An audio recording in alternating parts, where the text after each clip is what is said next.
Looking for the best in authentic Maltese cuisine? Then you need to dine at Georgie's on Vista. Situated in the heart of Fraser Eyes, you can't go wrong when it comes to family dining. We have a menu for mum and dad, one for the kids, and one for seniors. Everyone's taken care of. Don't miss our specialty nights. Tuesday night is Parma night, where you get to choose from not one, but 5 different Parmas. Wednesday night, kids eat free with every paying adult meal. Thursday night is Members Night, where members get the chance to win some great prizes. And Friday night, join us for happy hour between 5:30pm to 7:30pm. Jim, Johnny, Jack and their little brother Schooner are only $5 each. Looking to get an early start Friday afternoon for a punt? Our sports bar with TAB is open from 3pm Friday afternoons.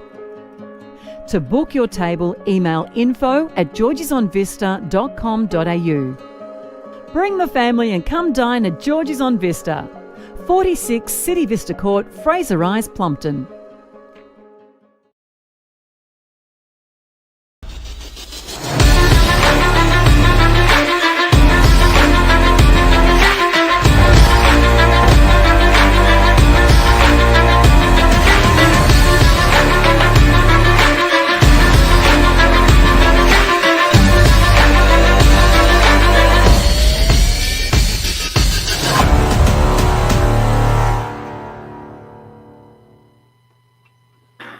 Good evening and a very, very warm welcome to you wherever you may be. Thank you for joining us on episode 67 of the Football Out West show. We are back. Indeed, we are back. And it is an absolute pleasure to be back in the presenter's chair. And it is going to be, I tell you what, an awesome show tonight. So cannot wait for it.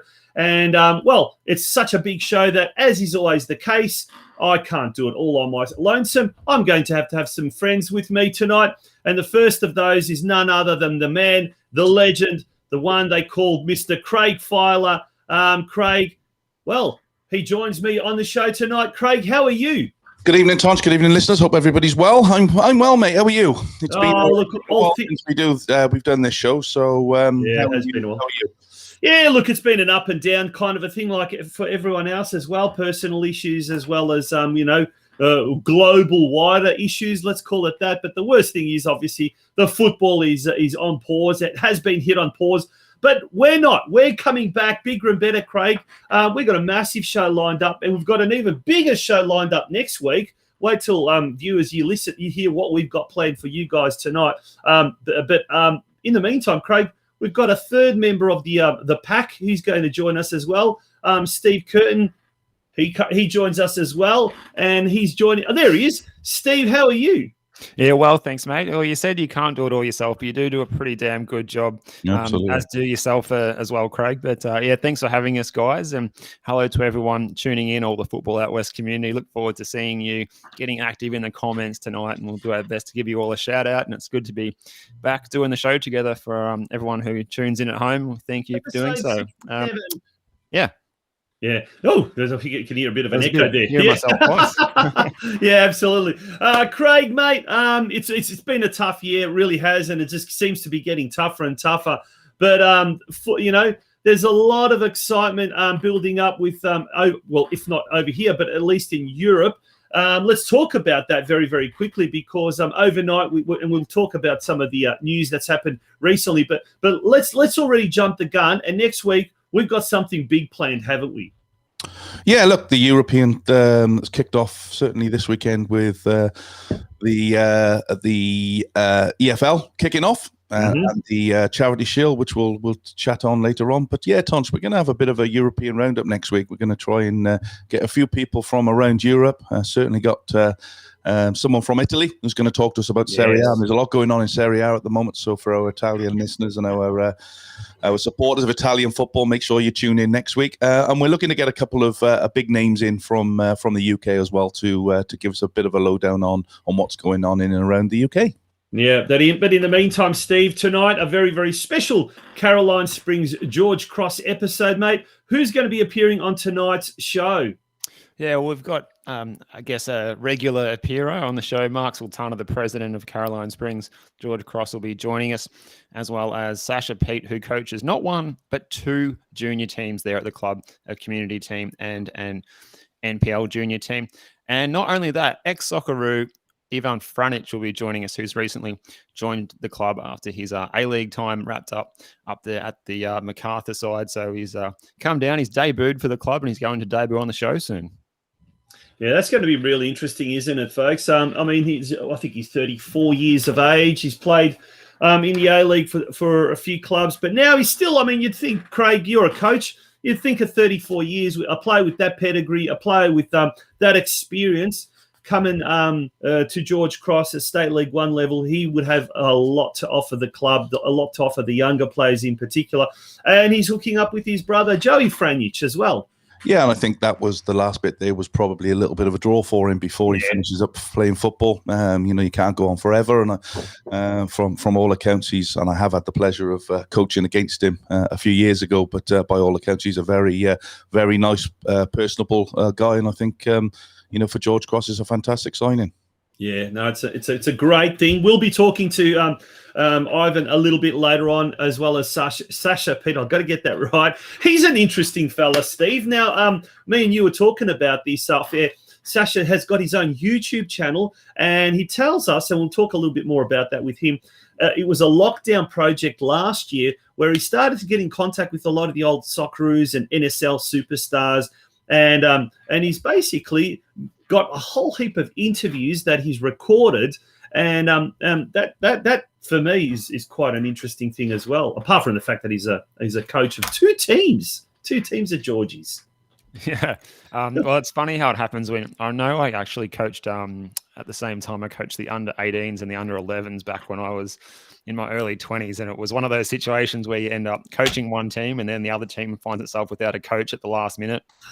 Might be your brother's team, for instance. Then you end up doing both. But yeah, he's doing a good job because he's coaching 2 of his boys in the under 14s there. So yeah, there you go. Very well-rounded footballing family there for SASHA. But no, his YouTube channel is got a bit of a cult following, around 300 subscribers and a lot of views for his channel with for his videos with some really big names. Looking here, John Cosmina, Steve Iosifidis, Paul Wade, Abbasad, a lot of big names that he's spoken to in recent times. So there's a lot of good content over there.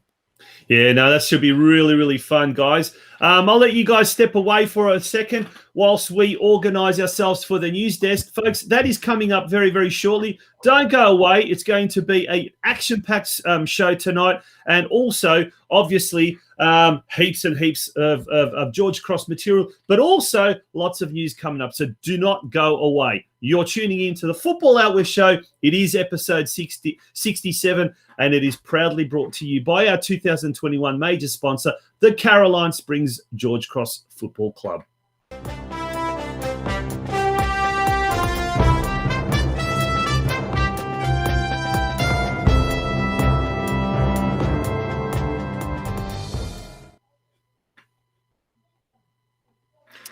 But back we are, gents. Well, let's start off with Craig. Some big news with regards to our other sponsor, one of our episode sponsors, Macron.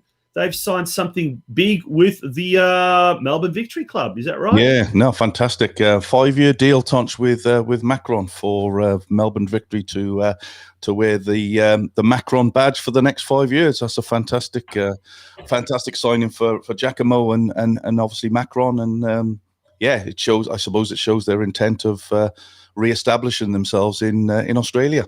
Yeah, that is a brilliant. It's a big thing, isn't it? 5-year deal. So they're obviously going for a major scalp, if you like, in the A-League. They also sponsor. Is it Port Adelaide? I think in the AFL. Steve, yeah, you know. Yeah. So and they are, I think, after and MacArthur in the A-League. And MacArthur in the A-League. And Craig, I'm pretty sure that after Nike and Adidas, they're like the third biggest apparel provider in Europe, or something. They're huge. Like that. They're huge in Europe. Yeah, they have stores, as we call them. So a little bit like what Macron Victoria. They have them dotted around all around the UK. They're very very big in Europe. Yeah. Now, we've also got a special promotion for viewers and listeners of the Football Outwear show. A very good promotion. I think it's 20% discount at the moment. Craig, tell us a little bit more about that. Yeah, nice and simple, guys. Anybody that wants to purchase any Macron gear, as long as it's not the licensed product, which is effectively your professional football kits. So anybody, Zagreb, whoever's got a Macron kit, unfortunately, that's not available to you on the discount. But any other product within the range of Macron, when you go through the store and you input the FOW as the code at the end, you get a 20% discount on the standard pricing on the catalogue. Brilliant. There you go. Good stuff. And Michael Long also reminds us that Perth Glory have the Macron kit too. And I'm looking forward to seeing Santino going up and down Paco in the new Victory Macron. Yeah. Via the gym, via a cafe. With his mate Joel Selwood. Yeah. Yeah. Big shout out to Santino Mamone from down Geelong Way. He's one of our regular viewers, as is Michael Long and so many other people. Peter Couchy there as well. Vladimir Zetovic. Oscar Chorsic, who knows you, Craig, very well. Maxi Santic, how can we forget him? So it's great to see those folks all very active in our comment section already. And we'd love to hear from everyone, whether you're from the George Cross family or whether you're from the wider football family. The numbers of viewers are absolutely fantastic. And now that we're talking about the Western Suburbs, Steve, just on that, Tonch, if anybody has a question to put to our guest tonight, just text the number on the screen 0497 151 234, and we'll collate them and we'll hopefully get your questions answered by our panel tonight. Yeah. Now, Western United, Steve, there's been a lot of signings. There's been a lot of departures as well. The fella on the screen, Reece Bozanovsky, he's put pen to paper on a scholarship contract.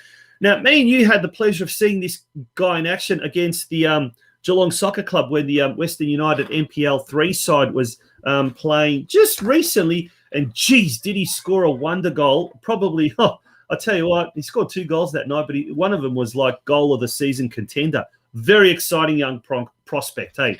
Yeah, well, even his first goal in that game was excellent. I know Ante Jukic was up there doing some filming for Western United for Ante Moric, the coach, and the squad there. And I know we got to hear your dulcet tones calling the goal, but Ante and I were off the back there both cheering his first goal as well, because it was a real work of art, the way he made a lot of touches in very tight spaces and then finished on his left on a tight angle in that first goal. And then the second goal, of course, on his right was from over 30 yards to win the game in the 89th or 90th minute. Yeah. It was fantastic.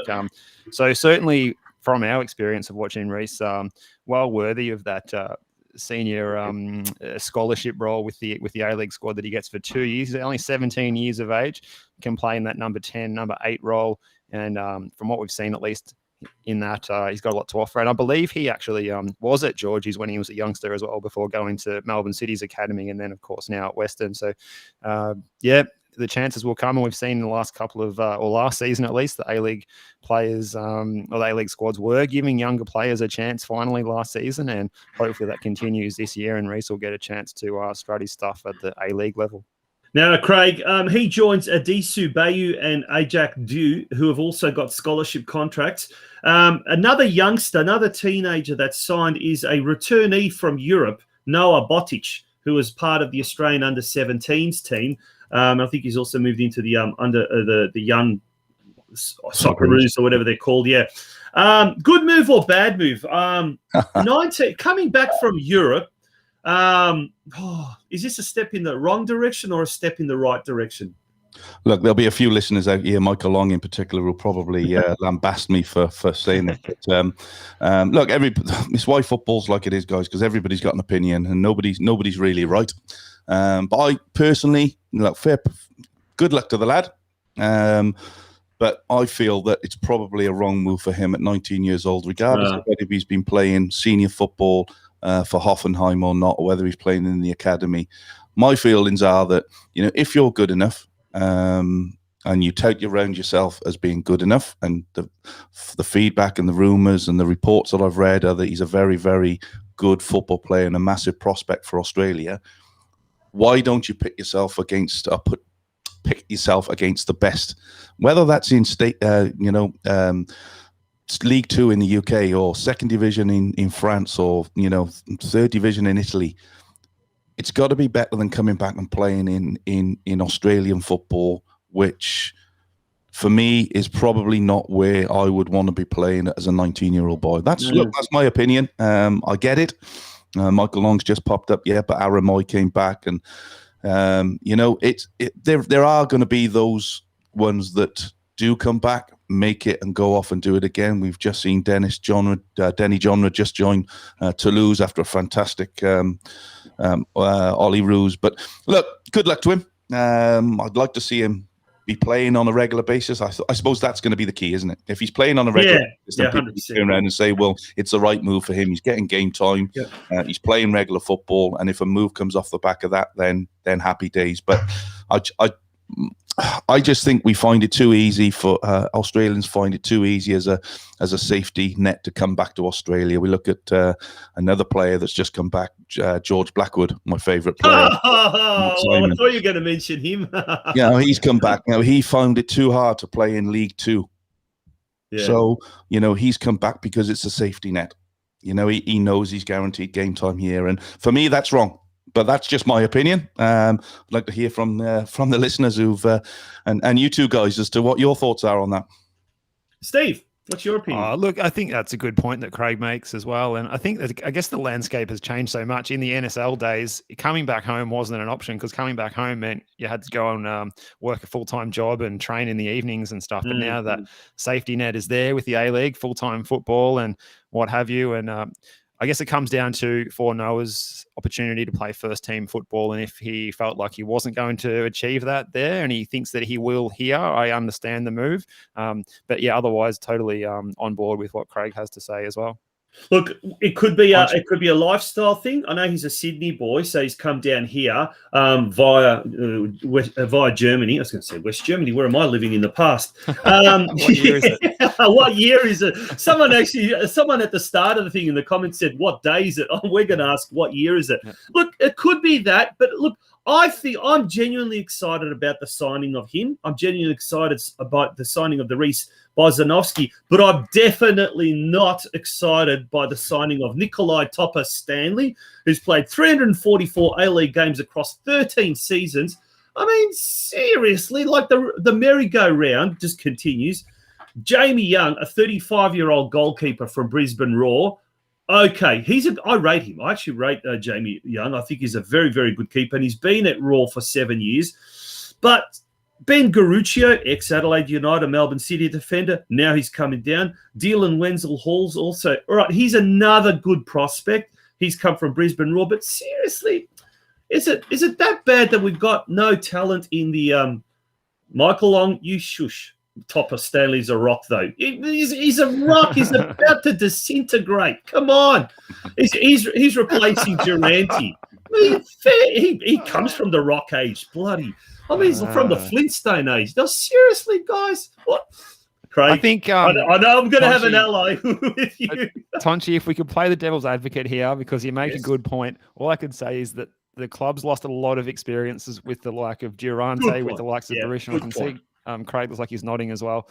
I think they need to top their squad with a bit of experience, and there's not a lot available. It's not a big market in Australia, and you've got this guy who's available. He's got a lot of experience. He's actually well respected up there. He is very old.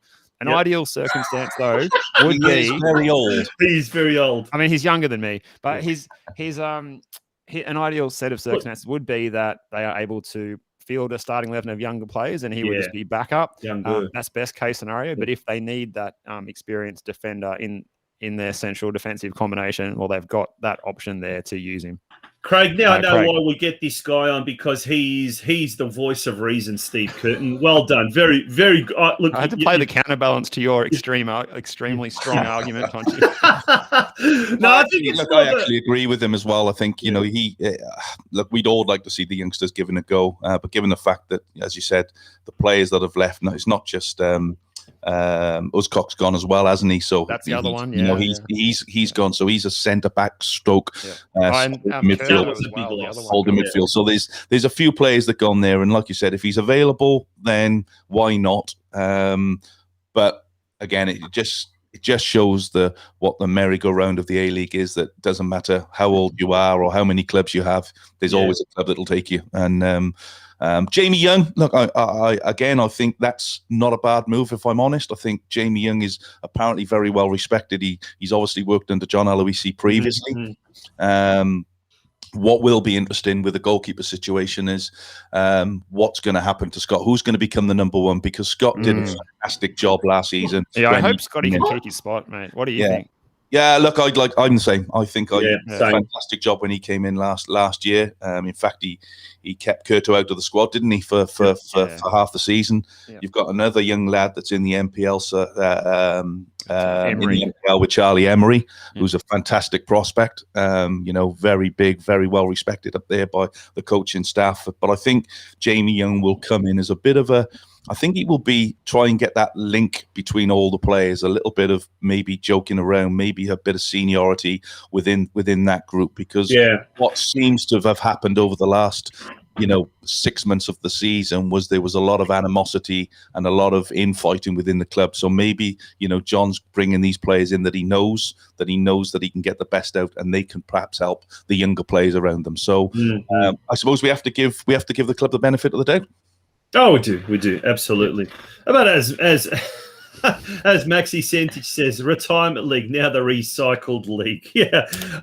Nonetheless, definitely. Look, speaking of Craig, speaking of transfers, or speaking of justifiable transfers, let's go over to the old dart and Jack Grealish. Okay, thoughts? Is this guy worth £100 million?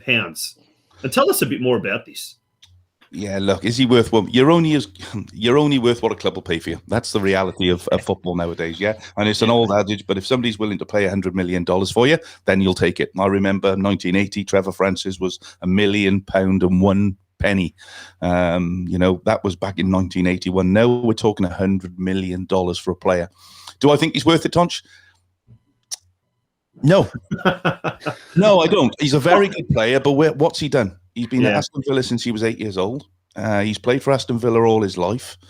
He couldn't get into the England Euro squad on a regular basis. He was coming off for a cameo appearance, even got taken off in one game, having come on. And when we're talking about, value for money, you've got a situation where, potentially Spurs are looking at 120 million for Harry Kane.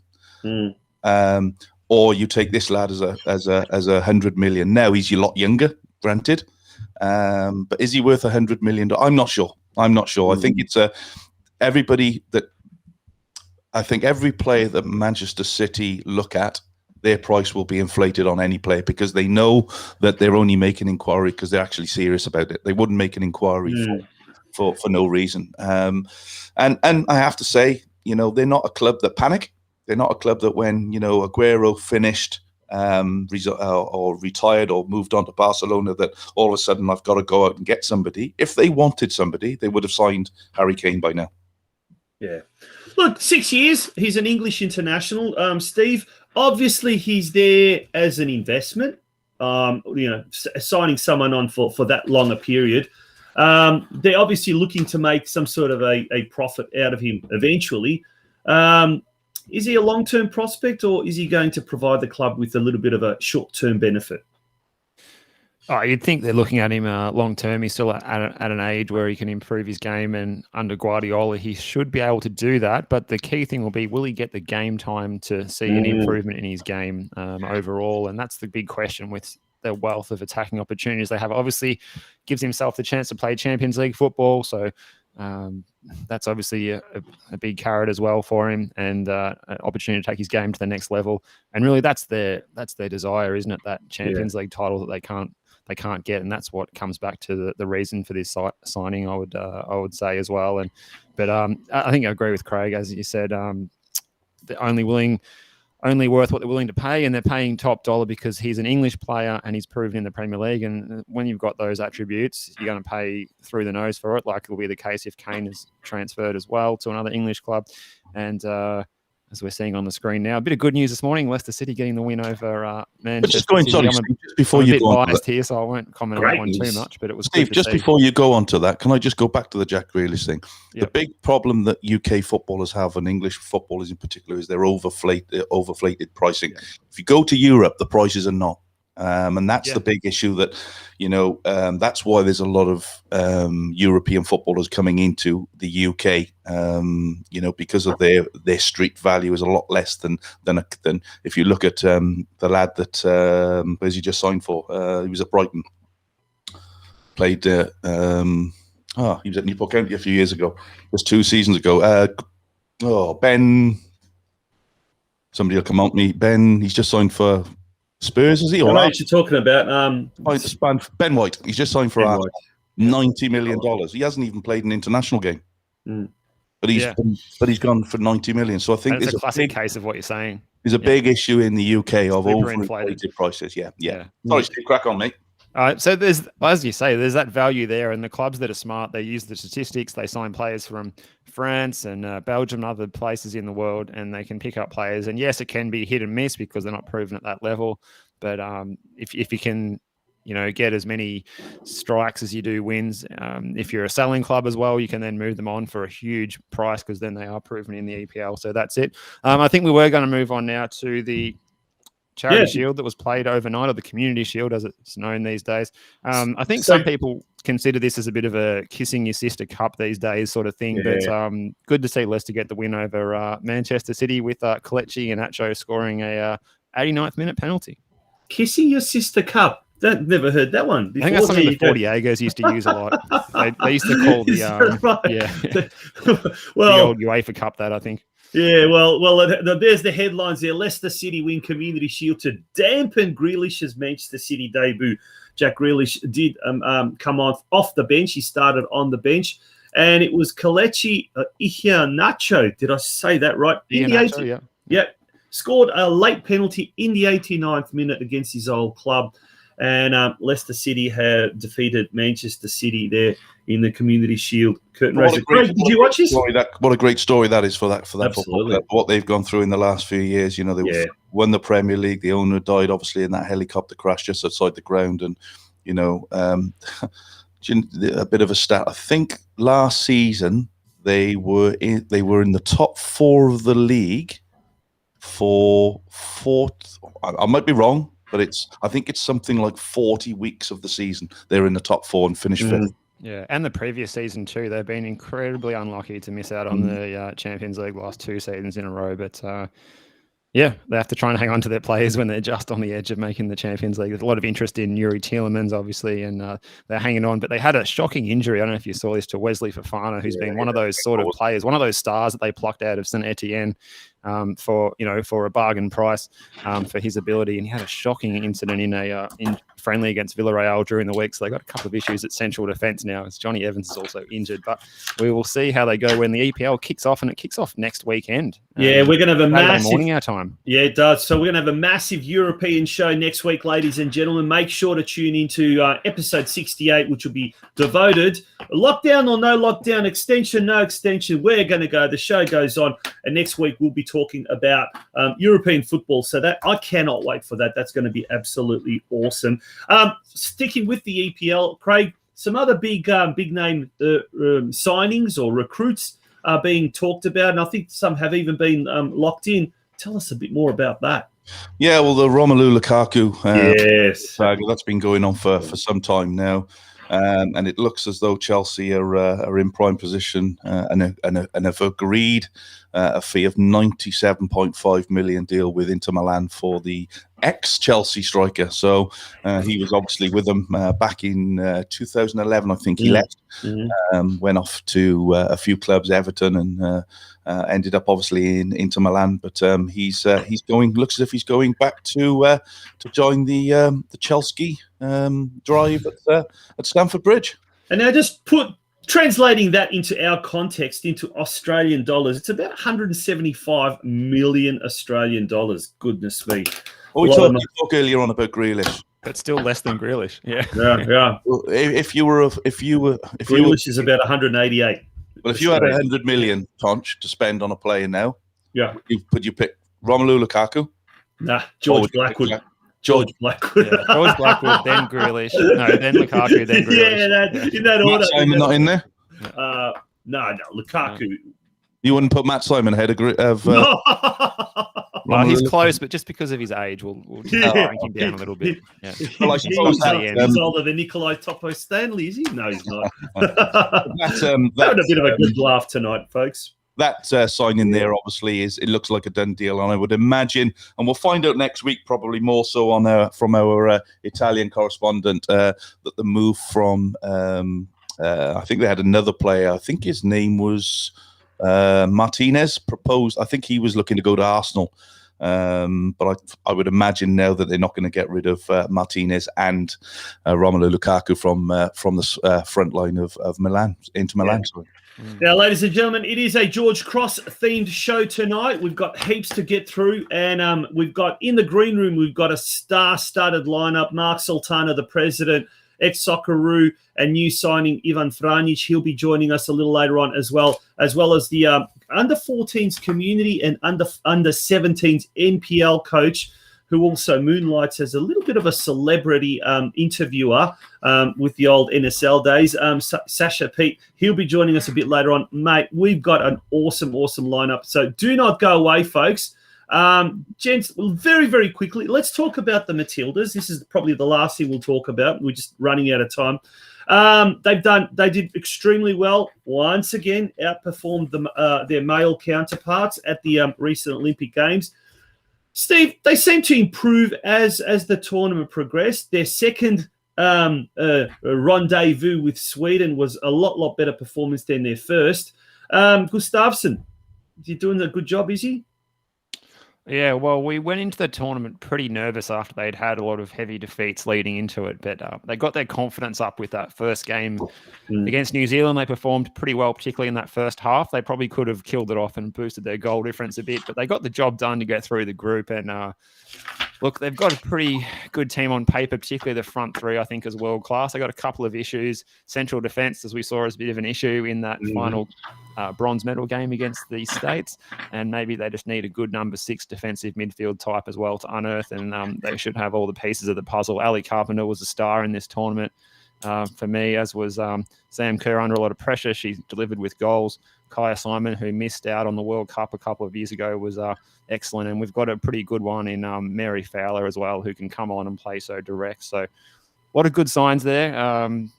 Yeah, Craig. Just on the Kaya Simons thing. She's just off the back of performances. Yes. She's just warranted a move to Tottenham Hotspur. So she can now move with a multi-year contract for Tottenham. So that's a fantastic move. Look, I thought Matildas did very well. Wasn't it great to see if the numbers are what they said there was, to see 1.8 million people watching the Matildas? I think that shows that the female football game is certainly on the up. Now, I suppose the big question for everybody, guys, is what's going to happen between now and 2023. Well, I'll tell you what they should do. Immediately, the W League season needs to be expanded to a full home and away, because these girls need to be playing a lot more games. Like, simply put, they need to be playing a lot more games. And at the moment, I think disregard the costs involved. Whether it's government funding, because they're throwing money at left, right, and centre at the moment. We've got, a year and a half to really make a go of it. Those Matildas that aren't playing overseas in Europe at the moment, they need to be playing as many games as possible. And it's kind of reminiscent a little bit, Steve, of the old, maybe the 80s, 90s Socceroos. The NSL, it had a cult following, but it wasn't a mainstream. So it didn't have that mainstream popularity. It didn't have the massive viewing numbers, etc. And look, the W League is the same, and it probably will not for another 20, 30 years get any form of massive attendances and big sponsorship and this and that. But when the Socceroos played, they always used to get big numbers, 40,000 at the old Sydney Football Stadium in 1988 against Israel in the World Cup qualifier, 30,000 at the old Olympic Park down in 1985 against Scotland. These are just names that come to mind. The Matildas are almost in exactly the same position. They're relying on a lot of players in Europe and in the US. But here, domestically, they don't even get a chance to play a full season. That's what I think should happen. What about you? What do you think needs to be done? If we're investing into hosting the World Cup in just 2 years' time, we need to be investing into giving a proper domestic league a chance. So even if it is, like you say, even if it is an expensive pursuit, like cost shouldn't be an issue. It should be based on giving these next crop of players the best chance to play a 6-month long season at least, and have the opportunity to. And then we can, find those players that we're just missing at the moment. It's a couple of players we need to miss, because we can't have the players that are playing here getting left behind by the continual improvement of those European leagues that weren't a big thing going back only 4 or 5 years, but they are now. Yeah. Craig, I'll give you the last word.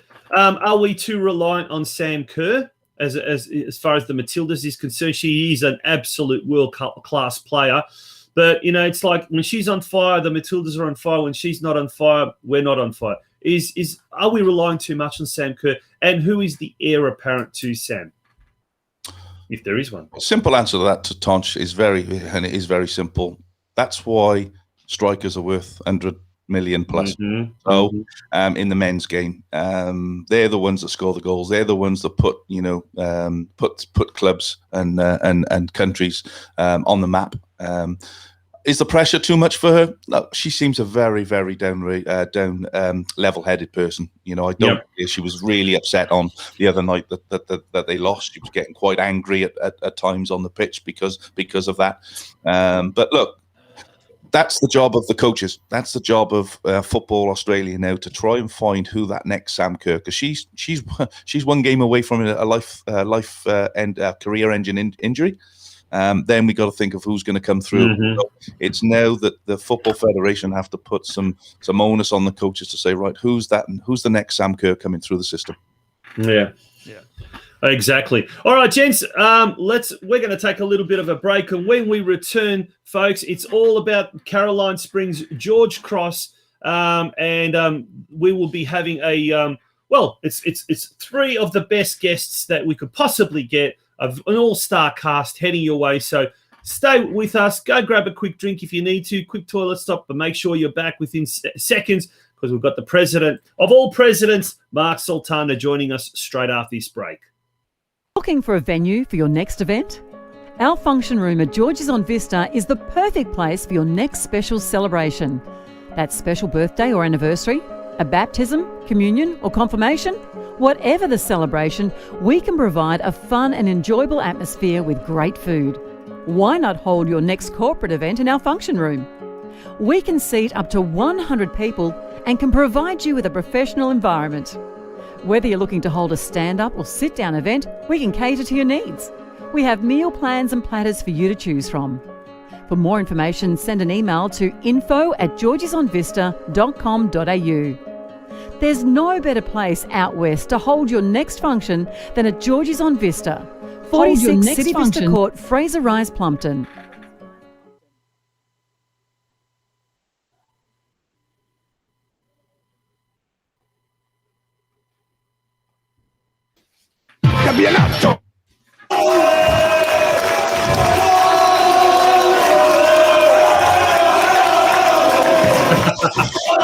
By the sound of that. Whoa. That is one rocking introduction to our very next guest, and what a pleasure it is to have Mark Sultana, the president of the Caroline Springs George Cross, joining us here on the Football Out West show. Mark, absolute pleasure to have you on board, as is always the case. Oh. I'll put your microphone on. It's a schoolboy error. You're back on. How are you, Mark? Yeah, great to be on during another lockdown. Yeah. Looking forward to it all day. Was it the last time we had a George Cross themed show was a lockdown as well? Damn. We only speak during lockdowns. We're just busy otherwise. That's either you or us. Yeah. Mark, how are you all? We are as well as can be expected, I suppose. But most important thing is that the George Cross family tuning in tonight, as well as the wider football community, they're going to get their money's worth tonight. They're going to get entertained. And mate, the year's flown. It's August already. Who can believe that? How has the year gone? In your eyes. Oh, look, we're sitting on top of the ladder. try and do the best we can to give all of our supporters a chance to see our games. We're trying very hard, put it that way. But obviously, they're really crap times. But anyway, it's great to see all the George Cross community dial in tonight. And I think it's just testament again to what we try and do with the Georgies, mate. Yeah, one of the hot spots has been Caroline Springs. The Georgies on Vista isn't yet what do they call it? Exposure site? No, we're surrounded by COVID at the moment. It's funny. Everyone wants to be around Georgies. So there you go. Even COVID. Yeah. We won't let the bugger in. We won't let the bugger in. Craig, what question have you got for our? Actually, Jeffrey, just let Steve know because I've just got a text message coming through from somebody here as a question for Mark. So okay, with me a second. Steve, all right, I'll jump in then. Mark, I think it's all the good food on those promotional videos. It's got people just lining up at the doors at the moment from down at that little ornamental lake there at the middle of Clifton, Caroline Springs, all the way to Georgie's. But I guess the elephant in the room at the moment is what is there 8 games to go in the season? Correct. You're sitting on top of the ladder. There's not a lot of time left. How are you feeling about the prospect of the season getting finished and that promotion happening now? George Cross can host all the games that need to be caught up with. We're happy to utilise our facility, and I think if every club is as serious as what we are in terms of trying to get promoted and give their club something to celebrate after the year we've had, I think as a group of clubs, we should all get together and make sure we can actually execute the remainder of the season. So, it's challenging, but, again, I think, like I said, the football community will understand how important it is to complete the season. And I think from a juniors point of view, they're trying to do that as well. And then I think from the Mini-Roos and all the other participants at all of our clubs, I think if they seem to shorten that season at all, we should all get together and try and hold a number of gala days so that we can give our kids, again, the feeling of success. So, but look, it's hard, Steve. I mean, the Olympics has been good to watch. It sort of inspires us all again as athletes, our dreamed athletes in terms of, everyone wants to play in the Olyroos and the Matildas. And again, it's good for soccer. I mean, the viewing at 1.8 million is, suffice to say, if everyone doesn't get the message, well, then it's really disappointing. But, we as a club are staying strong. We're a very, very strong unit.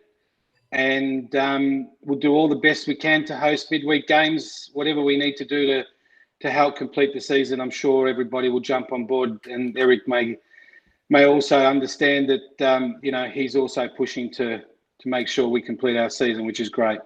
Just on that one there, Mark. I've got my opinions. I mentioned it to Donchi earlier on what I believe could happen. Obviously, the Football Federation are in a damned if they do, damned if they don't state at the moment because they can't come out and literally, I spoke to them on this afternoon to try and get an update on where Football Federation is, and they can't plan. They just can't plan. They can't give any ideas of where football we think football was going to be. How do you think the season could finish? Could we potentially have a situation where in state league football, just the seniors complete their season because that's where promotion and relegation is won or lost, and the same for probably the MPL sides, and then perhaps, as you say, maybe not for reserve team football, but certainly for junior community football, as you said, a number of gala days around the traps. Would that work? Would that help Football Federation in facilitating the rest of the season? Because it's going to be very hard for them, isn't it? Look, it is. And again, we as clubs need to help them. I mean, look, it's a difficult question for me to answer that. The reason why I say is my reserves are going really well as well. Yeah. And, most people think your reserve team isn't acknowledged or supported in the same manner as our senior team. But let me tell you again, we do get what they're doing, and we understand that they're breeding footballers for our football club. And there's also giving people that just aren't, really good enough to make that senior a chance to play the game. So, and again, from us, it's also a difficult decision because Football Victoria would obviously understand that it's a massive decision on behalf of George Cross alone. that if we were to be elevated into NPL through promotion, that it would change the whole aspect of our football club. So, you know, when you sit back and you think about it, the only choice we all have is to stick together, understand that we need to work with Football Victoria. We need to give everybody a chance to play what we wanted to play this year. You can see that the AFL produced a bubble, but look, I don't know how the vaccination system will work. But if that means that we've got to get where we need to get, we all need to get vaccinated. And I mean, that's a very, very political statement, but I don't mean it in that way. I'm just, you know, sick of being at home. Yeah. And we've got some really good questions and got some really, really good comments coming through the comment section. Corio Soccer Club President Mario Gregorio says there will be promotion due to increase of teams in NPL 2 and 3. The season will be completed one way or another. Jeff West has an interesting question for you, Mark. He says, do you think this season will have promotion? If not, how will Georgies adapt to having 3 attempts at State 1, having to do it all over again? Obviously, a hypothetical question, but he poses a good thing, and then he goes on to make a point. Football Victoria need to make sure promotion is done in some capacity, no questions asked. Have you been speaking to the other club presidents in State 1? What's their feeling? What's their thoughts? No, look, I haven't reached out to anybody. I mean, this is all just very new again to us. I mean, it was easy after the first sort of lockdown this year that we could extend the season, and I think everyone was on board with that. So, and then it happens again. So, look, you know, if there's no promotion, it'll be extremely disappointing. I think we've shown the football world in Australia especially that you can change a football club by engaging with everybody. I think if you set your dreams and your ambitions high and then build a team around it to actually see how it can be executed, I think George Cross has shown that as well. I think if it means that we have to try again next year, to be extremely disappointing. And I think, you know, it's not really something I wish to discuss, to be quite frank. But, you know, that's how disappointed I would be. I mean, mate, you know, we work extremely hard. We've come up with a model that we think can work. And we put a lot of effort into it. We've had a lot of buy-ins from everybody, from juniors, females, girls, boys, fans, Football Out West people.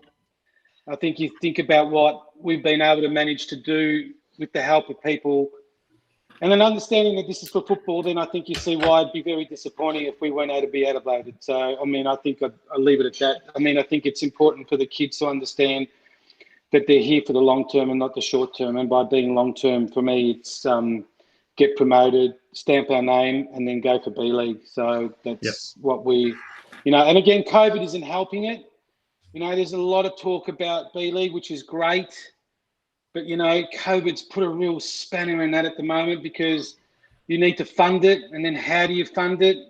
So I think, you know, George Cross has got a model that works, but we can't be the only club, and we certainly can't share our knowledge with other clubs in understanding how we can do this so that we actually get the game where it needs to be. I mean, I heard all what you were talking about precursor to me coming on, and, you know, some people just need to understand that we need to support the game, and it's including the government and local governments. And I think the more we promote ourselves as successful businesses and successful football clubs and a really successful community, I think you'll understand what's important. So, good point. Steve? Yeah, just with that, you mentioned the B-League or the National Second Division there, Mark. And we know that the new calendar came out in the last week or so from... regarding the Professional Football Leagues Australia. Do you know any more about that placeholder idea? Is that looking like to be like a pre-season sort of thing? So I think it was listed as being in like February. Look, I haven't heard anything yet. And look, you know, Nick's team at the WAFC are doing a great job. Nick's got his team all very much across everything at the moment, which is great. I think inevitably, the difficulty of this is executing it from a financial situation. I don't think you'll have any problem about clubs becoming semi-professional, because I think there's a number of clubs that are semi-professional already, and which one of them is George Cross. But understand that we need to be able to have a promotion relegation system with A-League, which is going to be another difficult argument. So it's how this is all. You think about what the A-Leagues have paid for their licenses. Yeah. You certainly can't go down that path heavily from a national second division. So it's going to be a very interesting conversation. But the fact that James Johnson, Chris Nickow, Peter Philopoulos, and a number of the people that are involved with this, they're football people and they understand what needs to happen.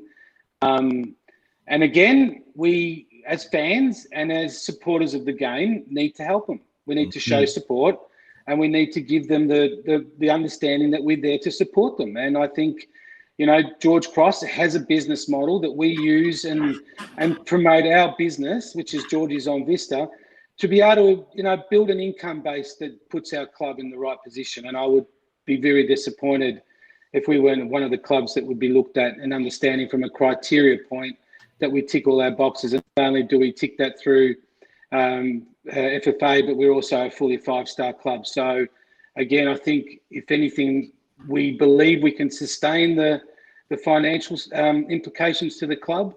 Our business is growing. I think we're making a strong stand and about our culture as well, which is really important.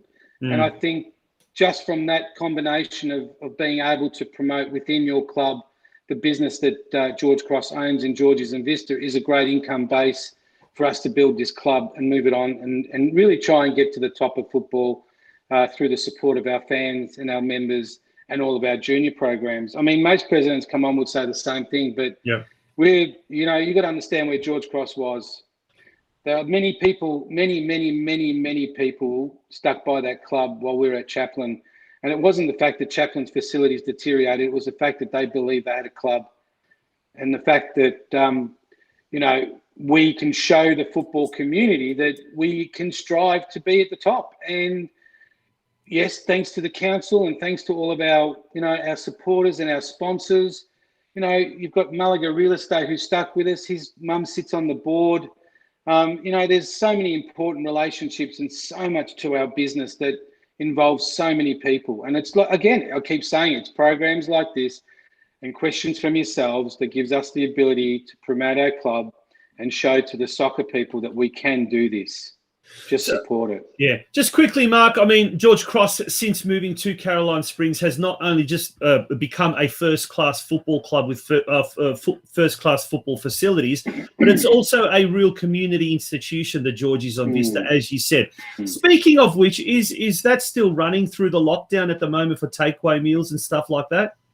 No, unfortunately, it's not. We chose not to do it. It's costly. And look, now that the casuals can apply for help in regards to the payments that are due to them through the lockdown is great. So just, again, keeps them engaged. I mean, like I said previously, the first lockdown was really sad because we weren't able to get them on JobKeeper. But moving forward, there's been a number of changes. So, and, a testament to the staff, Tonchi, it's a really, really great family, happy environment. And, Josh and his team are doing a great job, and Randy's cooking is nothing but the best. And we are making inroads into that market. And it's an important part of our club. And it's a way we bring people together, and it's the way we can talk, and it's the way I can get around and meet all the people. And same with Lisa, Darren, and Lewis, who runs the canteen, and Leanne, who's the treasurer. And she, we all get the ability to share dinner with the people, and it's a real club atmosphere. So no, unfortunately, we're not open, but went there today and just had a quick look, and all is good. Western United were training, so that's all good. And I was looking forward to tonight and really enjoying it, but really looking to see what the National Second Division does for this football community. So I think it's really important.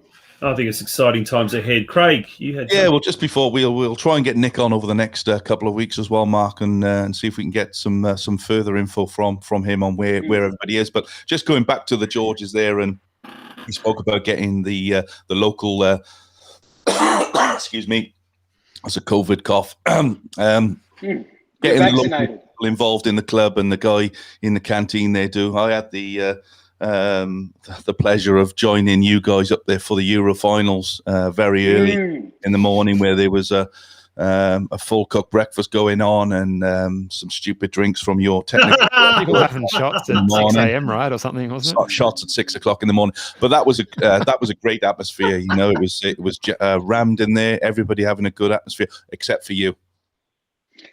Oh yeah, look, you know, Craig, you know, I have a good time. Unfortunately, the English weren't able to pull it off. That's fine, but you and I had a bit of banter going across a number of tables, which was great. But look, you know, I just, again, same with the games, I sort of switch on to president mode and just make sure that we're all doing what we need to do, and there's a lot of fun.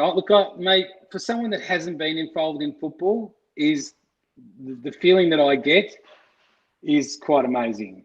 Like I said, I mean, we signed a player like Ivan Franjic, and that story alone is so George Cross. I mean, it's you know, coming to play with his brother, his father, his mother, their wives, their children, grandchildren.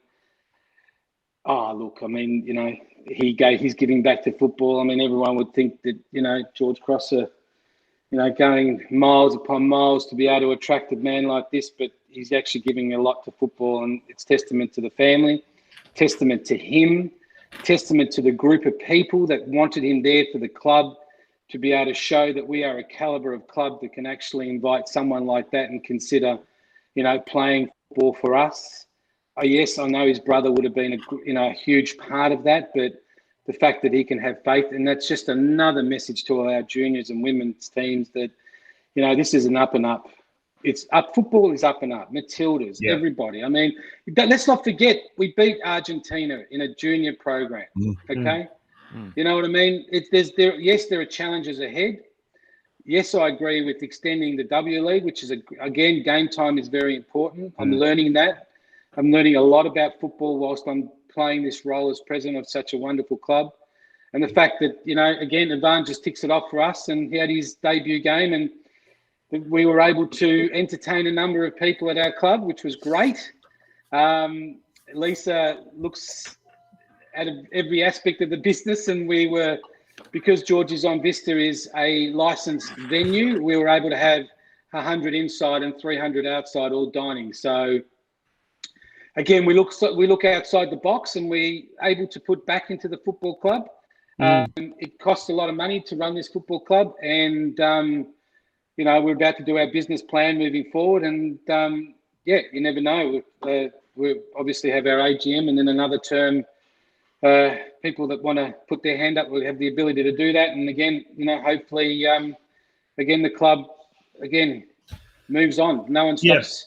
No one stops the progress. So no, this is just a mere small road bump, if you like, on the highway to you know, taking the game to a level that we've never been to, and that look, it is certainly going to be an exciting time over the next couple of years. George Cross getting in the NPL in Victoria, obviously the Matildas hosting the World Cup in a few years' time, and indeed the National Second Division. Certainly, as far as the sport is concerned, I sincerely believe that we've got a very, very bright future. Mark, thank you very much for joining us on the program. Just before you go, sorry, Tonch. Big shout out to Peter Couchy there up at George's. He's put in the comments, Chris, I believe Chaplin was a palace until up at City Vista. Yeah, brilliant. Got to put that up there. Yeah, exactly. Yeah. All right, again, Mark. Thank you, guys. Really appreciate it. Have a really happy lockdown. Whatever. Someone actually said we love your positive outlook on everything. That we absolutely do. Mark, thank you very much for joining us on the Football Out West show. Thanks, Mark. Go Bombers. Thanks, Mark. Go Bombers. Go the Bombers. Thank you. That was Mark Sultana, the president, and a very colourful one indeed, from the George Cross Football Club. Now, we're going to bring our next guest on. We are running a little bit over time, ladies and gentlemen, but it's certainly well worth the wait. Our next guest is going to be a man who's been really, really interesting, and for many reasons, but he's also the coach of the under-14 team. And whoopsie daisy, and we'll just get Sasha to just mute that little background noise. He's going to come on very, very shortly. It is our guest indeed. Our next guest, Sasha Pete. The Sasha, under-14 team. welcome. And we've got a bit of an echo there. Daisy, we'll just get Sasha. Yeah. Hello, Sasha. Are you there? That little background noise. He's going to come on very, very shortly. It is Sasha. our guest indeed. Our next guest.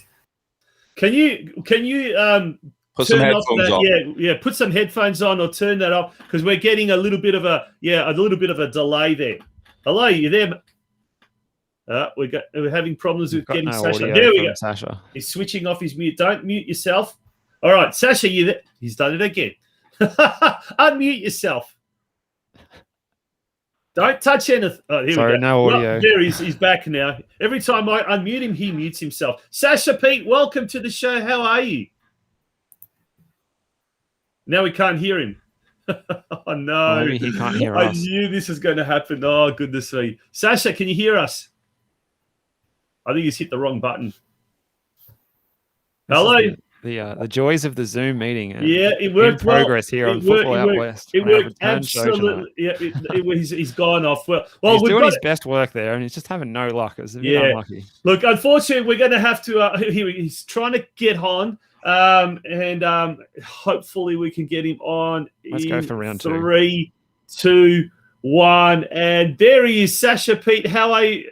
Joining us on the show tonight. Are you there? So apologies, gents. I don't know. So I have been waiting patiently. So time's out.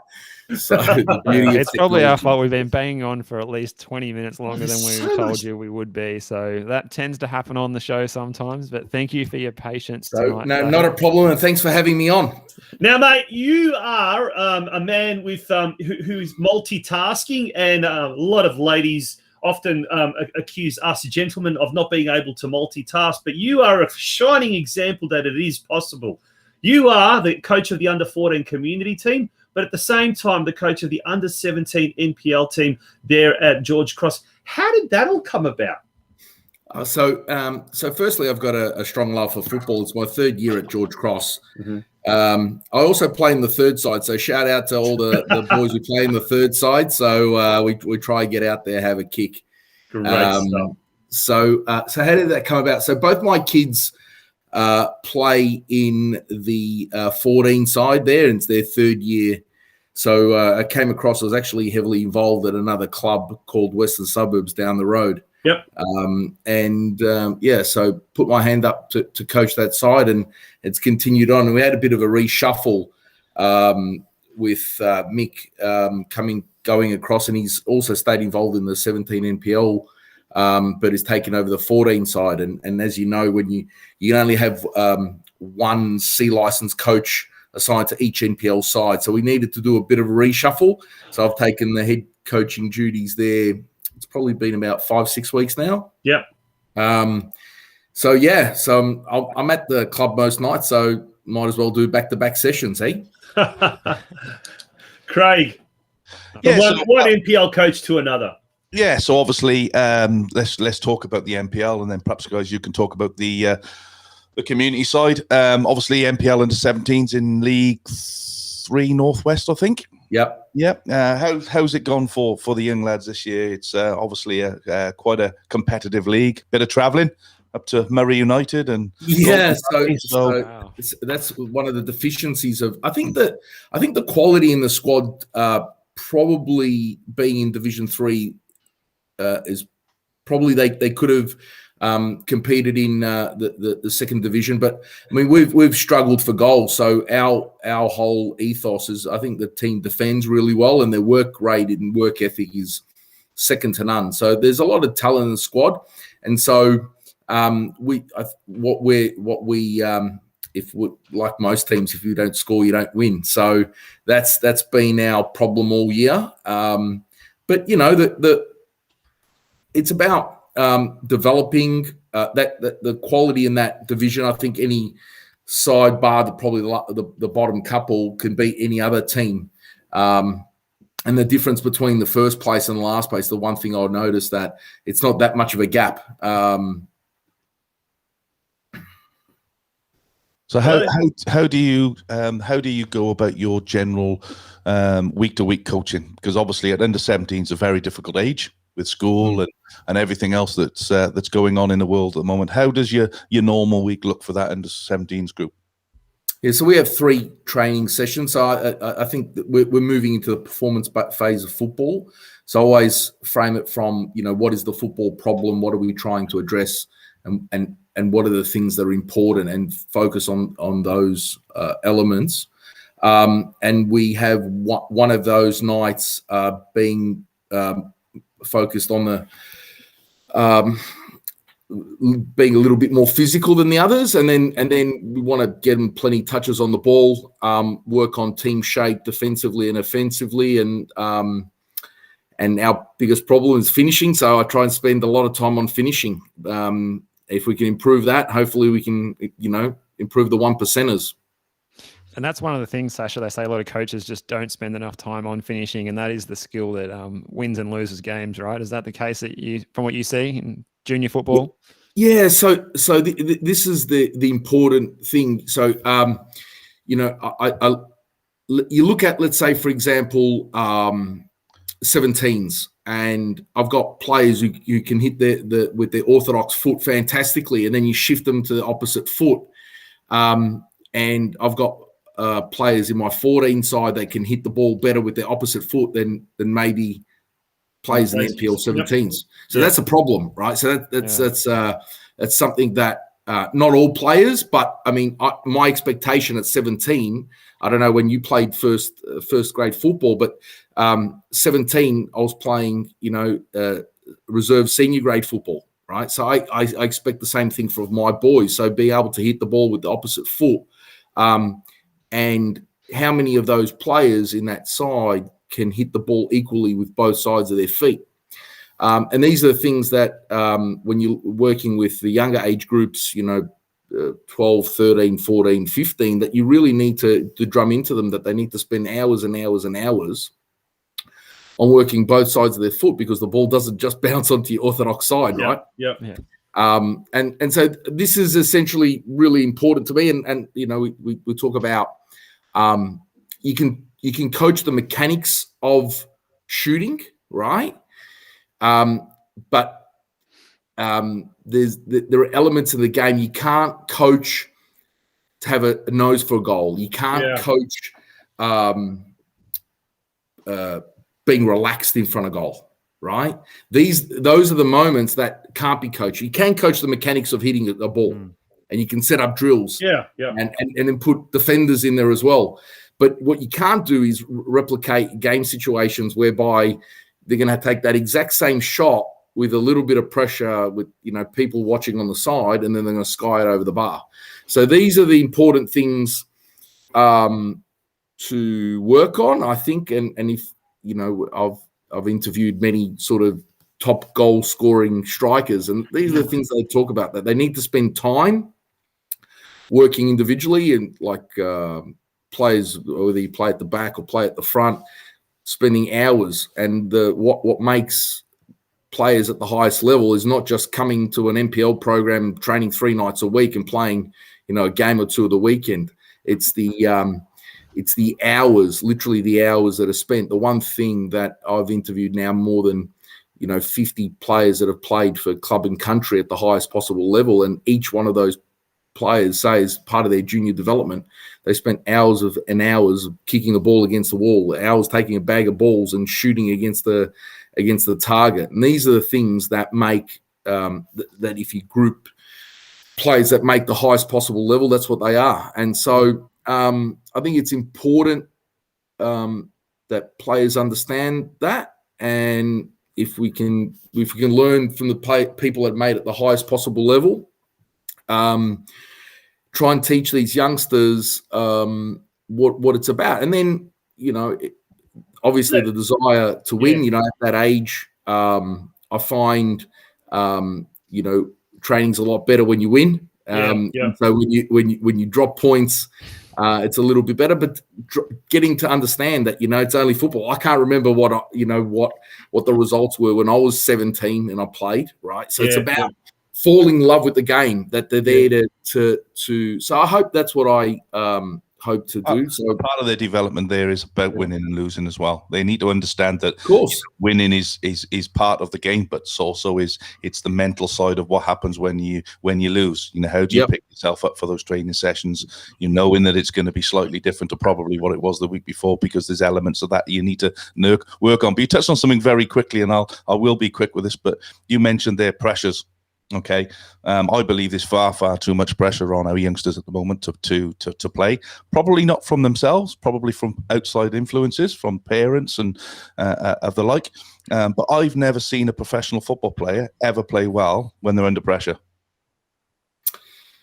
Yeah. So the interesting thing about pressure, I think probably pressure is, I think, for me, self-induced. You can suck up pressure, and I think there are some players that play free, and the ones that are able to play free sort of bounce that pressure off. But I think pressure exists all the way. I remember interviewing Con Butsianis and Paul Way, and they said that the South Melbourne shirt was quite heavy, right? But they still played at the highest possible level and played for our club and played for clubs that won NSL titles, and so pressure's always going to be there. So it's a question of how much love do you have for the game, as opposed to how much are you sucked up by that moment. And I think when you choose to love the game more, then the outcome really doesn't matter. Yeah. Now, Sasha, we're going to talk something. You mentioned your interviews. Now, you've got a YouTube channel there, Sasha Pete, and you've looked at some of the names that you've interviewed. I mean, just in that Abbassad, Paul Wade, Pablo Cardozo, Zoran Matic, Steve Iosifidis. The name and that's just the front page. I mean, some incredible names: John Cosmena, Kenny Murphy. Mate, some of these people have got all of these people have got incredible stories.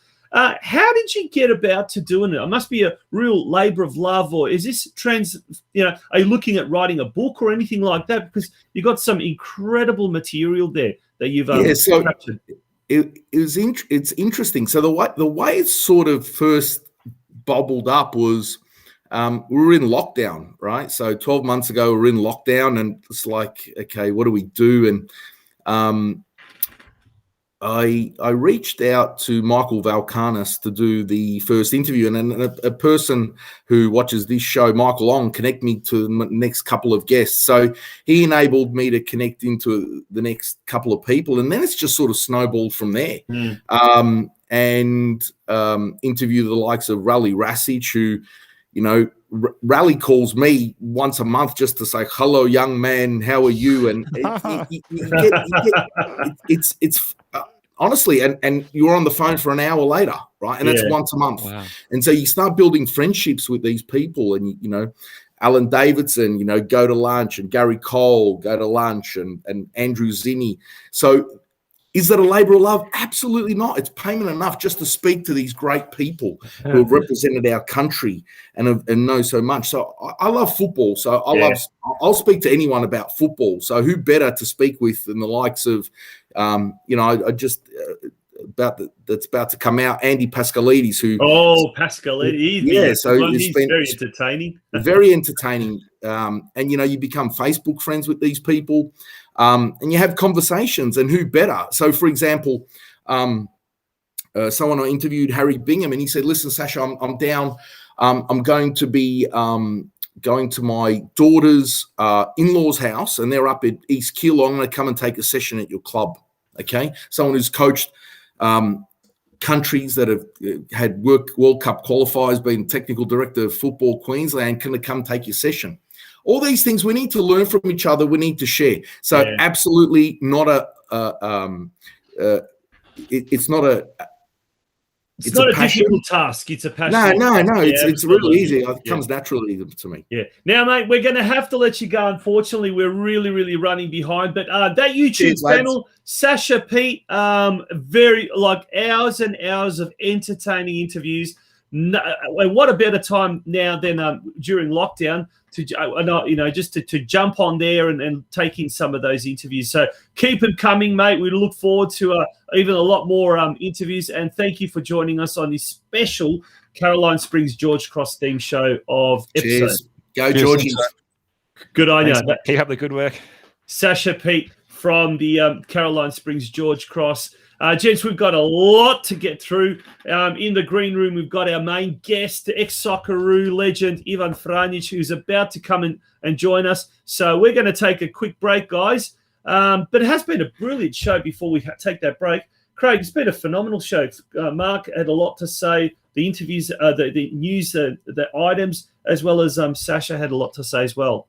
Yeah, it always is when we do the Georges. We always get a good crowd in. Questions and the comments are always good. But really looking forward now to speaking to Ivan and just finding out a little bit more about him and his football journey that's brought him to City Visitor. Don't go away, folks. You're tuning in to episode 67 of the Football Out West show. On the other side of the break, former Socceroo legend and now George Cross, new George Cross recruit, Ivan Franjic joining us. Looking for the best in authentic Maltese cuisine? Then you need to dine at Georgie's on Vista. Situated in the heart of Fraser Rise, you can't go wrong when it comes to family dining. We have a menu for mum and dad, one for the kids, and one for seniors. Everyone's taken care of. Don't miss our specialty nights. Tuesday night is Parma night, where you get to choose from not one, but 5 different Parmas. Wednesday night, kids eat free with every paying adult meal. Thursday night is members night, where members get the chance to win some great prizes. And Friday night, join us for happy hour between 5:30pm to 7:30pm. Jim, Johnny, Jack, and their little brother Schooner are only $5 each. Looking to get an early start Friday afternoon for a punt? Our sports bar with TAB is open from 3pm Friday afternoons. To book your table, email info@georgiesonvista.com.au. Bring the family and come dine at Georgie's on Vista, 46 City Vista Court, Fraser Rise, Plumpton. Welcome back to the Football Out West show. It is episode 67, and joining us right on as our next guest, he is the ex-Socceroo star of the Caroline Springs George Cross, and he's joining us. There he is, Ivan Franjic. Ivan, how are you? Nice to have your acquaintance on our show tonight. Good evening, guys. I'm well, and yourselves? Very good. Very well, thanks. Very good. Oh, no. Can you just move the camera a little bit towards your head? Oh, we're going to have to do it just that like works. that. We're just going to have to do that, and we'll just have to alter. Now, Ivan, mate, you've had a very, very successful career. Started in the western suburbs. You've hooked up with your brother Joey now at George Cross. But let's go to the start. When you first started playing, where did you first start playing? Was it at the Melbourne Knights or St Albans Saints? Knights was my junior club first, and St Albans was my first senior club. Awesome. So that was so back in the day. What was it like playing at the Knights as a junior? How old were you when you first started playing, by the way? I think I was 7 or 8. I started a bit later. Yeah. I'm just noticing we're all on a kind of like from shortest to tallest, aren't we? I'll have to move back there. I can go up like this. Man. Yeah, it's all over the shop. Yeah, Craig, over to you. Thanks for coming, Ivan. Good to speak to you, mate. So obviously you've had a very distinguished career. Still only 33. Yep. Let's get it right. Yeah, 33. Obviously, a very distinguished career here in Australia. Obviously, had time abroad, and obviously 20 appearances for the national team. Over that period of you playing football, what's been your one outstanding moment that you can recollect and let us know? I think I'm fortunate enough to have a fair few with the silverware I've won, so it's always hard to pick one.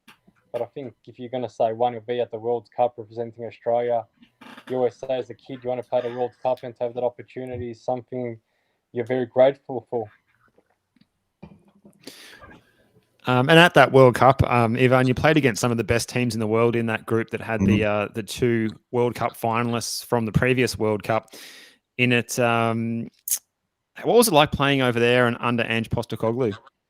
Yeah, obviously Ange's a very good manager. We've seen what he's done over the last few years, and yeah, I was very grateful to be there. You're playing against some of the biggest stars, and even lead up to the game, I think we played.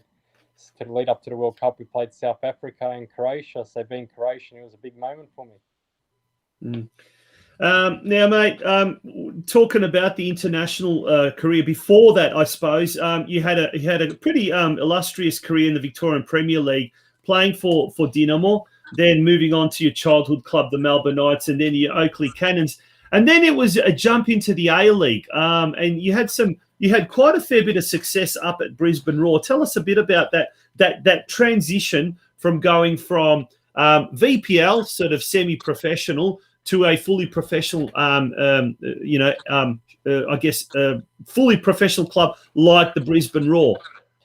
Yeah, it was actually an interesting step because I went up from Oakley Cannon straight to Brisbane. It was only a 6-week injury replacement, and usually injury replacements, you have your 6 weeks and you go home. But obviously Farina saw something in me that gave me another 6-week injury replacement, and it was followed by 4 weeks.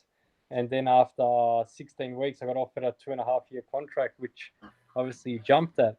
And I think the biggest transition is just going training every day. Your body doesn't really adapt very well because you're going from 2 to 3 times a week to all of a sudden 5, 6. So that was probably the biggest transition, going from VPL to A-League back then. And then after that, Ivan, you moved over to Torpedo Moscow. I'm keen to hear a little bit about your time over there in Russia. And also, is it true that it was so cold that you had to put plastic bags over your feet underneath your boots to go out and play and train? Yeah, Russia was obviously very difficult. After the World Cup, I had a surgery on my adductor, so it took me a lot longer to get back than usual, but that's part of football. And yes, it is true. We had to put plastic bags and put tape around it to keep our feet warm because we're training on the snow. Oh my God. And what was that like playing in Moscow with obviously the different languages and things? Now, obviously, we know that football's a global game now, and back then they would have had some Europeans playing in that. But how difficult was it to adapt to playing in Russia? I think it was very difficult going from Brisbane humidity, where it's like 30, 35 degrees, to all of a sudden playing in -1. But I think, when a player transfers across, you need a good 6 to 12 months to adapt to the league, especially coming from humidity into the cold. So that was probably the thing I found difficult. But slowly as the time went on, you felt like you were adapting. But obviously our club had a few difficulties over that season where players weren't getting paid, and it was cut short after 10 months. Did you end up learning Russian? Not really. I mean, it's Slavic like Croatian, I guess, but completely different, and it's a Cyrillic alphabet. But I know some of those Croatian players, when they go there, they think it's going to be easy, but it's not. So, how did you get by communication-wise? Did you speak mainly English, or did you use a bit of Croatian? Could they understand us? Oh, understand you? I was fortunate. We had a Slovenian international back then, and he could speak like 7 languages. So definitely have to with my translator. That is impressive.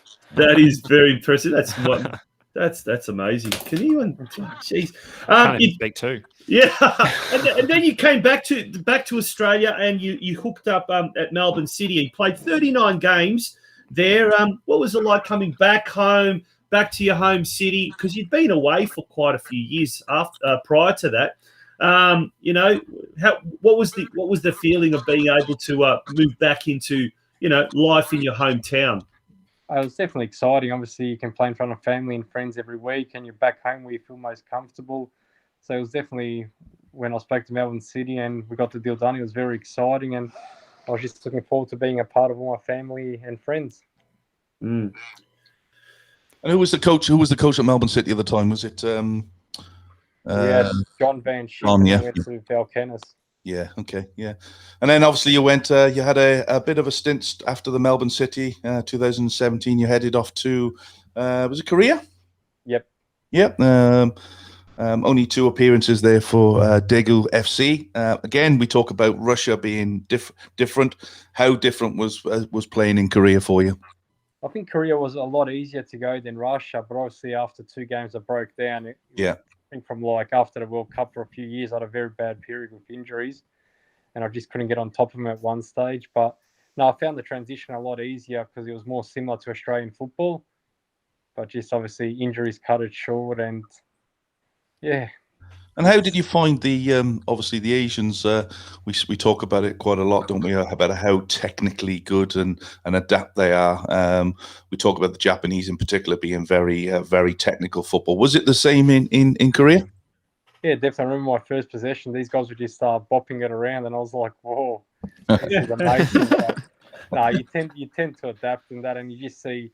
I think Asians, they always have that problem of not finishing in front of goal. Because besides that, they got everything else to the game. They're technically unbelievable players.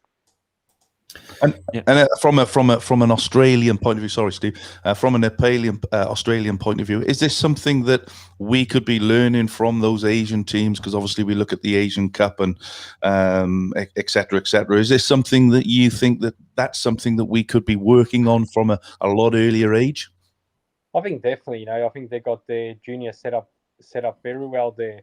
But it's it's obviously a hard question because then when it comes to senior setup, Australia tends to beat South Korea. So it's like, maybe we can learn a lot from them. I think we definitely can.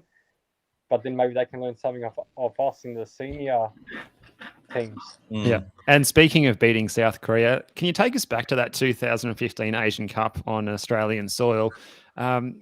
It was such a great moment for Australian football. We maybe haven't kicked on as a national team since then as much as we hoped we might have, but it was a fantastic moment. I was there at the game in Sydney for the final when we did get that extra time win. What was it like as a player to be involved in that? Because it was certainly exciting as a fan. Yeah, it was, definitely. I think I remember from the first game in that tournament, we went 1-0 down to Kuwait. Our own fans were booing us at Amy Park. Obviously we didn't have the best lead into the Asian Cup, but after that, when we just got on a roll, we were unstoppable. And obviously, Japan's always been our hardest opponent. And when they got knocked out in the semis, it was a good run for us to go to the final and win it. And obviously, there were 76,000 fans at ANZ Stadium on the final. It's just amazing atmosphere. And even when we went into extra time, you looked at us Australians, we were all standing tall and the Koreans were dead. So we just knew we were going to win that day. You must have been a fit squad going into that tournament. Because obviously it was played in January. It was quite hot. I remember the group game at Suncorp. It was so hot that night. It was insanely hot for both teams. But the fitness of the squad the preparation must have been very full on leading into that.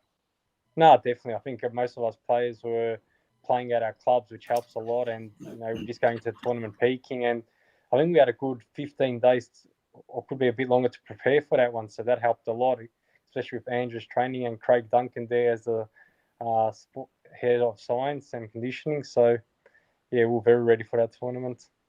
Didn't it go into extra time, if I remember? Was it extra time? Yeah.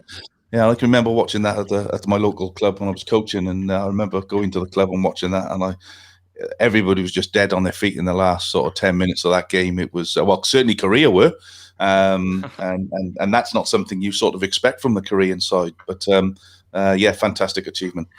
Now, Ivan, we talked earlier in the program about what the Matildas need to do in the next couple of years to remain at the top and to be very successful at the World Cup coming up in 2023. Mate, you've had exposure at Europe, you've had exposure in Asia, and obviously with the Asian Cup as well, and at international level, and you've done the rounds at several clubs here in domestically. What does Australian football, or let's say the Socceroos, what do the Socceroos need to do in order to improve our international standing in the Asian area? Because we're seeing a lot of countries are investing millions and millions and billions of dollars into the infrastructures and what you're not. What do we need to do to keep being at the top?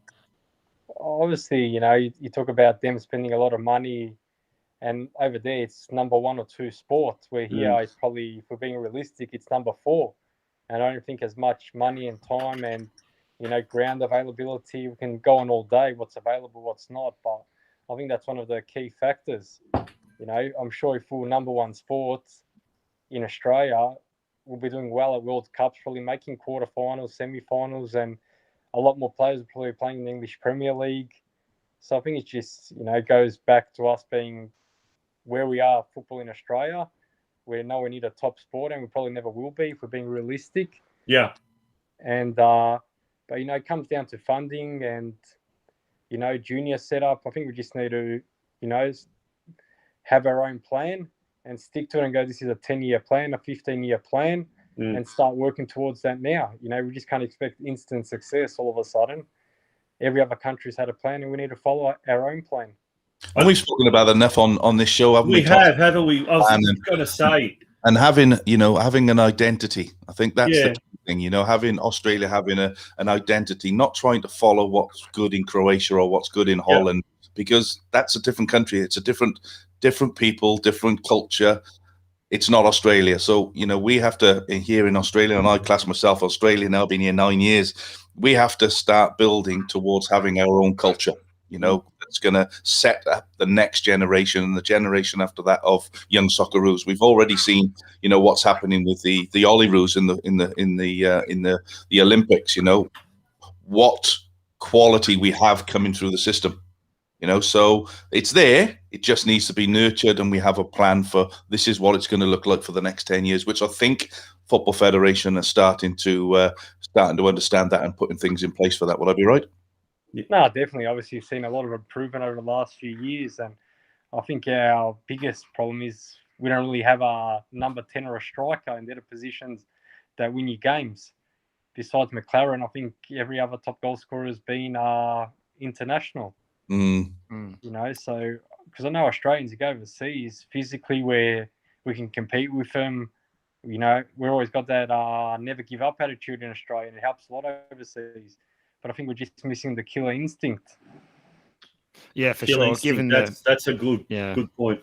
Yeah. And we talked earlier on, just going back to what we spoke about at the start of the season about the young lad that's just signed for Western United in Boric. Is he the future of he's not there yet. He's 18, 19 years old. But do we need to be giving that kid more experience? And just from your point of view, is it a good move for him coming back to play in the A-League under John at Western United rather than being in Europe and playing in those tougher leagues? What's your opinion on that? Yeah, it's obviously a hard one. You can always go either way, but I think coming with John Aloisi, he's a striker himself, and he's played at the top leagues overseas, so he'll help him a lot in finishing and that. And I think, for young kids, it's about being smart with them as well. You always saw when, I know I'm talking about a big name here, Sir Alex Ferguson, when he had young boys coming through, he would give them a game or two, pull them out for a game or two, bring them off the bench, always keep them hungry. Where here, I feel if a young boy does well for one game, we keep him in for 5, 6, and expect him to have that same game that he had the first time. Where maybe if we can take him out a game or two and then put him back in a game later, it gives him his hunger back, and he'll work harder. Where here, when you put them in early and keep playing them, you tend to see sometimes they lose their hunger. They think they've made it already. Well, we spoke earlier on about actually one of your ex-colleagues last season at MacArthur in Dennis Jonru, who's obviously at Melbourne City as a youngster, has obviously gone to MacArthur, done very well, and has just earned himself a move over to Toulouse in France. What's your expectations of Denny, having been around him on a daily basis at MacArthur? Yeah, Denny's a very good player, and he's got he always wants to win attitude, so that's a big positive. And you can see he was improving every day, and obviously had a full season, which helped him a lot develop as a player. And he's made his Socceroos debut, so I think it's been a dream year for him. But obviously, he just can't rest on his moral. Now that he's over there, he has to work even harder, and probably won't get a chance for maybe a month or two. Hopefully, he does. But when he gets his chance, he has to make sure he's ready. Tell us a bit about MacArthur FC. Must have been really exciting being part of a new club. I know we've seen it here with Western United and being part of something new, of history in the making. But, Ante Milicic is a renowned coach. He was a And we've had Ivan Jorlich as well, who's another Western Victorian boy on this show as well, and he was involved in the coaching setup there. What was it like going up to Sydney and being part of basically history in the making? No, it was definitely very exciting. You know, whenever you enter a new club, it's always unknown. You don't know what you're entering. But I think the whole, the owners, the staff, everyone done an amazing job to get that club up and running. And obviously, we had a nice home stadium. We had a pretty good training venue. So they've done very well. And obviously, we made finals first season. Could we have finished higher? Maybe not. But we had a great squad, and we made the semi, which was probably a big achievement. And it must have been good playing in front of the cowbells as well. Was that fun, or was that irritating, or was it actually, did it motivate you guys on the pitch? To be fair, when you're playing, you don't really focus on that. You'll hear them here and there if the ball goes out or something. We don't really hear as much on the pitch. But I remember when I was in the stands, you're like, whoa. So obviously your career now within the A-League has come to a stop at the moment, because you've obviously recently signed with Georgie's. Tell us how that came about, because I think all our listeners will be really intrigued as to how it came about. Obviously your brother Joey is there. How did that whole come about, and how are you finding your first few weeks at the club? No, obviously, something me and Joey always wanted to do. We wanted to play together, and it's something we spoke about for a long time. And obviously, I'm 34 very shortly, not getting any younger, and I still wanted to be at a good level when I can play with my brother, so we can win something together. It's always been a dream of ours, and obviously, I've known Eckers from back in the day, and we spoke, and obviously, they got a good setup there. You're playing on a good pitch. They're an ambitious club, and just suited all the criteria, and Joey being there helped it over the line. And what was the debut like for Georgie's as well? Did you line up at your usual right back position, and did any of your opponents ask for your autograph? No, I played at left wing. So no, it was good. Obviously, it was disappointing. No crowd was allowed in, but the club did as much as they could to open up the restaurant and try to let as many people come through. But, obviously, it was one game. I had to wait 30 days from my last professional games before I was allowed to make my debut to Amateur League, which was obviously a bit disappointing. But now, obviously, COVID's hit, so this stop-start's obviously not great as your body gets older. But we just have to deal with it and come through it together as a football community. And they're a good football inside, Ivan, yeah? Who's that? Georgie's, they can play. Definitely. You got a lot of good players down there. I was very impressed with some of the quality of the players there. Yeah, and young Morgan Philo, is he someone you'll take under your wing? Stay away from that guy. He's a big boy. He's what? He's a big boy, big centre back. Big boy. Take him in the change rooms and just give him a good slap, mate. You'll be all right. Ivan, thank you very much for joining us. It's been an absolute pleasure. Hopefully in a future George Cross themed show, we can also have you on again. Really enjoying watching your career develop as it has, and now you're in a situation where you're able to give something back to the grassroots level as well. So it's fantastic having you on board at the George Cross Football Club. Wishing you and the boys all the very, very best for the season ahead, and there will be a season ahead. We will get through it hook or by crook, as they say, and certainly for all Georgie's fans out there, we're hoping that the crowds will be back sooner rather than later, so that we can watch your silky smooth skills on display at Georgie's on Vista. Thank you, guys. Thank you very much. Thanks, Ivan. All the best. See you guys. Cheers, mate. Ivan Franjic, former Socceroo legend, and now he is the George Cross Football Club. There you go, left winger. He's not a right winger. Didn't see that coming. Maybe I think he actually swapped over. I think he started as a left winger and then went over to the right wing after about 20 minutes because there was a substitution. So I was one of the people who had some food, so I was able to watch the game, guys. They got the seat saved for the important people there. I'm just hearing, guys, that Lionel Messi's fronted the press in a tearful farewell. So it sounds like that departure from Barcelona is confirmed 100% now, after some conjecture whether that was actually going to happen for sure or not. Yeah, well, that's That's massive news, isn't it? In football? Massive news in the footballing world. It doesn't really get any bigger than that. I mean, football out west, this is pretty big. We've got some big news breaking stories, but that is as big as it gets. Yeah. Well, just hopefully. And there, Tons, just before, sorry, you go on. What a nice young man he is. A young man, he's 33, but nice, down to earth guy. There will always be questions, and people ask how the hell has Ivan Franjic gone to George Cross? But you have to look at his experience and how and what that'll do for the football club. The youngsters around the club, as Mark said earlier on. If you're a 16, 17-year-old boy and you've got an ex-Socceroo with 20 caps and over 230 league appearances playing, that's surely got to be a lift for all the young kids coming through.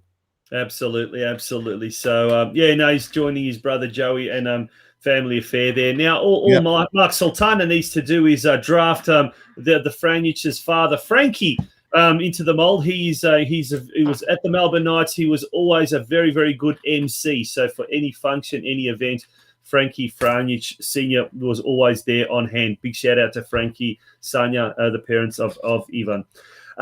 Gents, what a great show that was. We're going to have to wind it up. Next week's going to be even bigger and better. It's going to be a European affair. We will be talking all about European football, and we'll have some really incredible guests lined up all throughout the and all throughout the week. We'll be able to announce that. Craig, looking forward to that, gents. I'm not going to say stay safe. I'm going to say stay sane, because what could possibly happen? What you're going to fall off a ladder while you're cleaning the gutters out, or you're going to get your hands stuck in the dishwasher? Don't do anything silly. Don't do anything silly. Don't take any risks. Just take care of yourself. We might start an FPL league, perhaps, maybe for our fans. Yeah, maybe get the quiz. What do you reckon? I saw Steve in the comments at the start of the show talking about it. Sorry, mate.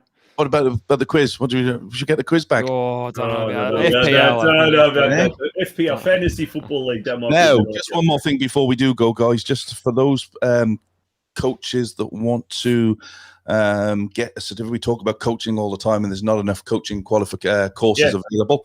There's actually a game training certificate down at North Geelong from mid-October for any coaches that want to get involved in football and want to gain a bit more knowledge. It's a 3-4 hour sessions. I think they're going to take place on a Monday evening from mid-October. That's going to be on Play Football tomorrow for anybody that wants to register and get down and get the game training certificate. Might have to sign up. That sounds great. Yeah, it's a great idea. And look, on top of that, whenever these courses do come up, please, folks, sign up to these courses. Do these courses, because what it is at the end of the day, they'll run it if there's a demand. If there's not a demand, and I know that from personal experience, they'll can those courses and you won't get them. People are talking about C-licensed courses, but when Football Victoria starts offering them, then you're always struggling to get them filled up. So, Bendigo in October, I'm seeing from Jim in the comments. There you go. You can go up and see Mum. Oh, yeah, you go stay at Mum's house, get dinner cooked for me. Yeah, fantastic. Gents, thank you very much for joining us. Oh, before we go, Steve and myself, we are not doing the Geelong Region Soccer Show tomorrow, obviously because of the lockdown. That will hopefully be back on Monday week. So join us next Sunday night for a massive, massive European affair episode of the Football Out West Show.